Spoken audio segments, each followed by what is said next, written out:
श्री गणेशाय नमः. श्री स्वामी समर्थ. आज आपण चौथ्या खंडातल्या युद्धकांडाचा 21वा सर्ग वाचूया. त्यानंतर परमबुद्धिमान वानरवीर हनुमानाने संपूर्ण धनुर्धरात श्रेष्ठ कमलनयन श्रीरामांना प्रणाम केला आणि तो म्हणाला, भगवान, जिच्यासाठी या युद्धादी कर्मांचा सारा उद्योग आरंभला होता त्या शोकसंतप्त मिथिलेश कुमारी सीतेला तुम्ही दर्शन द्यावं. ती शोकमग्न आहे, तिचे डोळे अश्रूंनी भरलेले आहेत. तुमच्या विजयाची वार्ता ऐकून ती मैथिली तुमचं दर्शन घेऊ इच्छिते. प्रथम जेव्हा मी तुमचा संदेश घेऊन गेलो होतो तेव्हापासूनच तिला माझ्याविषयी विश्वास वाटू लागला आहे की हा माझ्या स्वामींचा विश्वासू सेवक आहे. त्याच विश्वासानं तिनं डोळ्यात पाणी आणून मला सांगितले की मी प्राणनाथांचं दर्शन घेऊ इच्छिते. हनुमान असे म्हणाल्यावर धर्मात्म्यामध्ये श्रेष्ठ असलेले श्रीरामचंद्र अचानक ध्यानस्थ झाले. त्यांचे डोळे अश्रूंनी डबडबले आणि एक दीर्घ श्वास घेऊन जमिनीकडे पाहत ते जवळच उभ्या असलेल्या मेघासारख्या सावळ्या कांतीच्या बिभीषणाला म्हणाले, तू विदेहनंदिनी सीतेला मस्तकावरून स्नान करण्यास सांग. मग दिव्य अंगराग आणि दिव्य आभूषणांनी सजवून सत्वर माझ्यापाशी घेऊन ये. श्रीराम असे म्हणाल्यावर बिभीषण घाईगर्दीने अंतःपुरात गेला आणि प्रथम आपल्या स्त्रिया पाठवून त्याने सीतेला त्याच्या आगमनाची सूचना दिली. त्यानंतर श्रीमान राक्षसराज बिभीषणाने स्वतः जाऊन महाभागा सीतेचे दर्शन घेतले आणि मस्तकावर अंजली बांधून विनीत भावाने तो म्हणाला, विदेह राजकुमारी, तू स्नान करून दिव्य अंगराग आणि दिव्य वस्त्राभूषणांनी भूषित होऊन यानात बसावं. तुझं कल्याण असो. तुझे स्वामी तुला पाहू इच्छितात. तो असे म्हणाल्यावर वैदेही बिभीषणाला म्हणाली, राक्षसराज, मी स्नानापूर्वीच आताच्या आता पतिदेवांचं दर्शन घेऊ इच्छिते. सीतेचे ते म्हणणे ऐकून बिभीषण म्हणाला, देवी, तुझ्या पतिदेवांनी श्रीरामचंद्रांनी जशी आज्ञा दिली आहे तसंच तू करावंस हे बरं.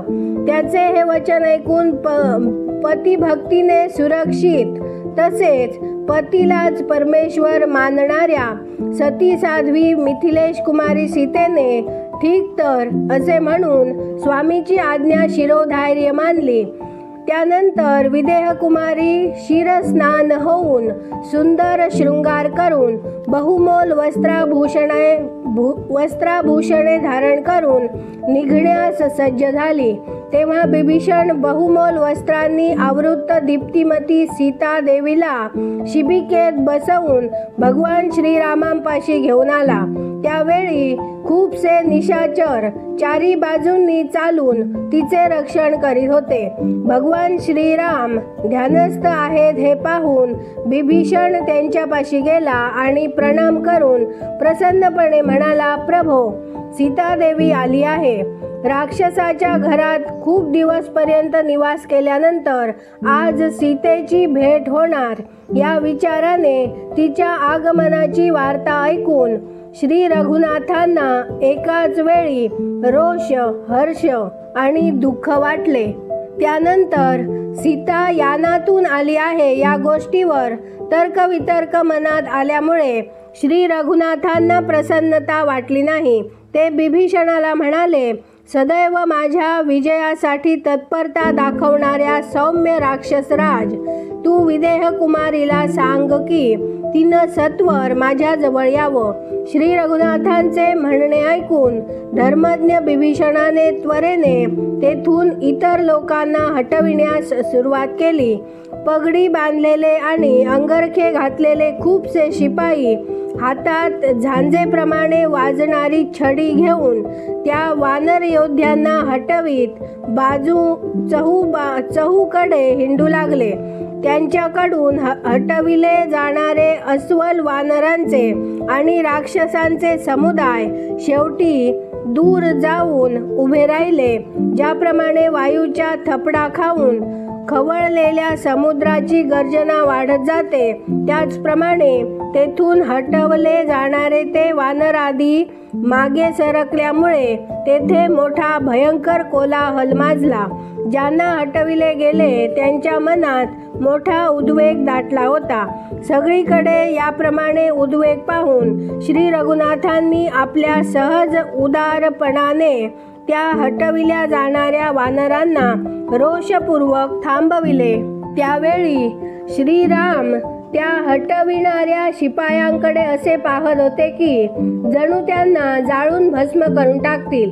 त्यांनी परमबुद्धिमान बिभीषणाला दटाविले आणि म्हटले, तू कशासाठी माझा अनादर करून या साऱ्या लोकांना कष्ट देतो आहेस?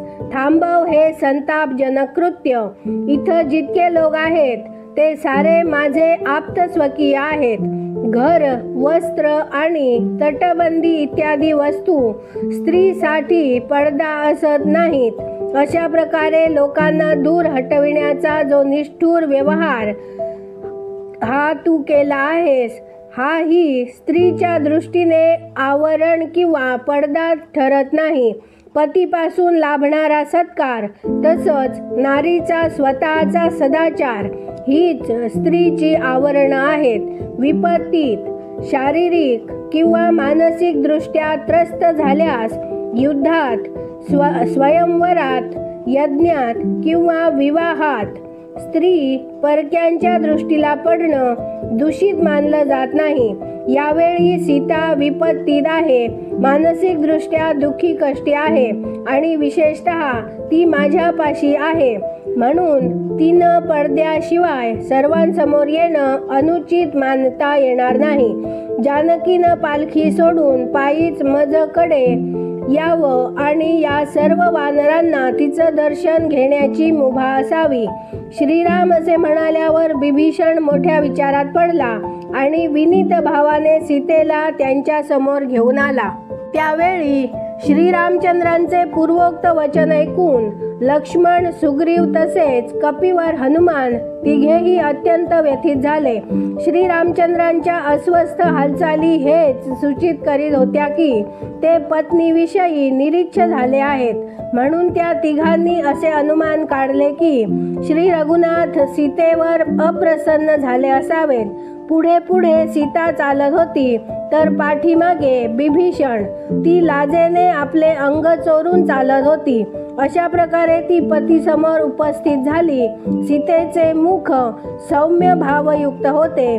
ती पती प्रेमाने आपल्या स्वामीच्या सौम्य मुखाचे दर्शन घेत होती. उदयकालीन पूर्णचंद्राला देखील लज्जित करणारे प्रियतमाचे सुंदर मुख सीतेने मनपूर्वक निहाळले. त्याच्या दर्शनाला ती खूप दिवसांपासून आचविली होती. त्या दर्शनाने तिच्या मनाची व्यथा नाहीशी झाली. तिचे मुख प्रसन्नपणे प्रफुल्लित झाले आणि निर्मल चंद्राप्रमाणे ते शोभायमान दिसू लागले. इथे 21वा सर्ग पूर्ण झाला. उद्या आपण 22वा सर्ग वाचूया.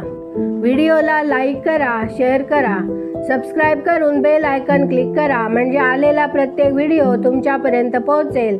आणि कमेंटमध्ये जय श्रीराम लिहायला विसरू नका. धन्यवाद. जय जय श्रीराम.